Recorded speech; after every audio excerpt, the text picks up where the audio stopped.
There are lots of ways to keep our furry friends safe during the summer months. If you're going to be playing with your pets outside, try to do it early in the morning or later in the evening when the temperatures are going to be a little bit cooler.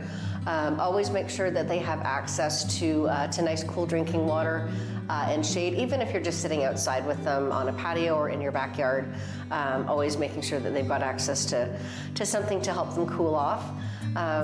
If you're going to be planning a trip with your animals, look ahead and plan for them as well. So if it's going to be a long car trip, look to see if there are rest stops along the way that are animal friendly, and that way you can make sure that you can bring them in. If you're not able to bring your pets inside to a building or a rest stop or something like that with you, it's always best to leave them at home. We know that we always want our animals to be with us, but sometimes if we're not able to organize something like that, it's better just to leave them at home where we can know that they're safe. Temperatures in cars especially can get incredibly high, and exposure to heat like that, even for a limited amount of time, can be extremely dangerous to pets. So planning ahead is crucial.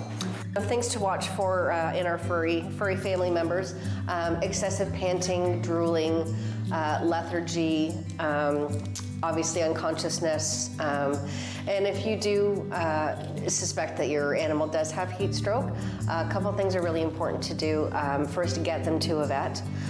Even if you are able to get them cooled off, some of the effects of heat stroke aren't necessarily visible until later. So always important to get them checked by a vet.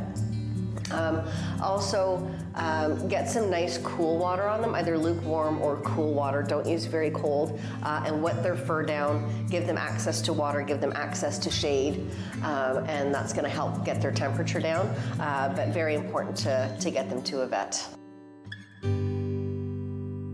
Kits provide things like bottled water, water bowls that you can collapse so that you can always, you can take them with you on hikes, bandanas that you can soak in some nice cool water and put them around your dog's neck if you're going to be hiking with your animals, and then general first aid for cuts and scrapes and things like that. But those are always great to put together as well, especially if you're going to be traveling, just to make sure that you've got something to take care of your animals as well as your people travelers. Well, some important things to know: if you do see an animal that's in distress in a vehicle, the important thing to do is you can either call the police on the non-emergency line and let them know, and they'll send somebody out. You can also call 1-833-9-ANIMAL, and that's to report animal cruelty or neglect. If you do see an animal that's in great distress, you can call 911. But if you're outside a store or a building or something like that, you can also ask somebody to go into the store, try and locate the owners so that they can come out and you can get the pet into some cool air and some fresh water. So it is important to remember that even if you're going to the store for 5 minutes, you never know what could happen in that time.